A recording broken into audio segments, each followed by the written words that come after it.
কক্সবাজার ৪ আসনের সাবেক সংসদ সদস্য আব্দুর রহমান বদিকে আদালতে তোলা হয়েছে। সেই বিষয় নিয়ে সর্বশেষ বিস্তারিত জানাতে আদালত প্রাঙ্গণ থেকে আমাদের সঙ্গে যুক্ত হয়েছেন মন্তোষ বেদজ্ঞ।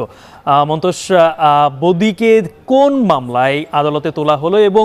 আদালতের কাছে পুলিশের চাওয়া কি? গালিব, টেকনাফের মোহাম্মদ আবদুল্লাহ নামে বিএনপির এক নেতার দায়ের করা হত্যা চেষ্টা মামলায় মূলত আব্দুর রহমান বদিকে কারাগারে প্রেরণের নির্দেশ দিয়েছে আদালত এবং বিকেল ৩টা ১০ দিকে তাকে আদালত প্রাঙ্গণে নিয়ে আসা হয় এবং এরপর ৩টা ১৫ দিকে তাকে নিয়ে যাওয়া হয় আদালতে। এ সময় আমরা দেখেছি যে বিপুল সংখ্যক মানুষ কিন্তু এই আদালতের আশপাশের এলাকায় ভিড় করেছেন এবং তারা আব্দুর রহমান বদির বিরুদ্ধে নানা ধরনের আসলে স্লোগান দিয়েছেন এবং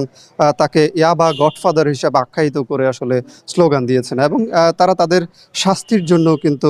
প্রার্থনা করেছেন এবং এই সময়টার মধ্যেই কিন্তু খুব অল্প সময়ের মধ্যে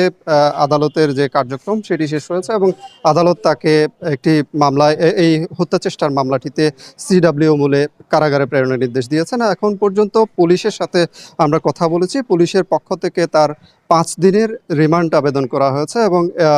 এখন পর্যন্ত সেই রিমান্ড আবেদনের শুনানি হয়নি। তবে এই মামলায় যখন শুনানির দিন ধার্য করা হবে তারপর আসলে পুলিশের পক্ষ থেকে সেই বিষয়টা জানানো হবে বলে টেকনাফ থানার ওসি আমাদেরকে জানিয়েছেন। মূলত গতকাল রাতে চট্টগ্রামের পাঁচলাইশের একটি আবাসিক এলাকা থেকে আব্দুর রহমান বদিকে গ্রেফতার করা হয় এবং তাকে সেখান থেকে নিয়ে আসা হয় কক্সবাজারে এবং আজকে দুপুর নাগাদ তাকে টেকনাফ থানা পুলিশের হাতে হস্তান্তর করা হয় এবং আমরা দেখেছি যে বিকেল ৩টা ১০ নাগাদ র্যাবের কঠোর নিরাপত্তা প্রহরার মধ্য দিয়ে তাকে এখানে নিয়ে আসা হয়েছে এবং এই সময় কিন্তু এখানে বিপুল সংখ্যক সেনা সদস্য উপস্থিত ছিলেন, পুলিশ সদস্যরা উপস্থিত ছিলেন এবং লোকজন কিন্তু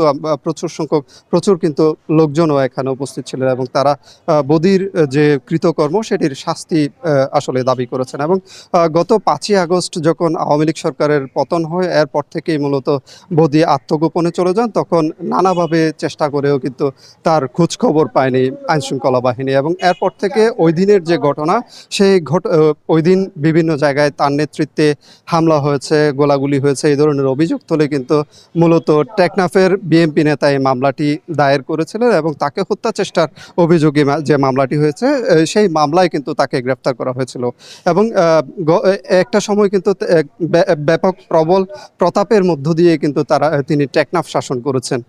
এই ছিল গালিব আমার কাছে সবশেষ। টেকনাফের একটি হত্যা চেষ্টা মামলায় কক্সবাজার ৪ আসনের সাবেক সংসদ সদস্য বদিকে জেল হাজতে পাঠিয়েছে আদালত। সে বিষয়ে সর্বশেষ জানাচ্ছিলেন সহকর্মী মন্তোষ বেদজ্ঞ। এখন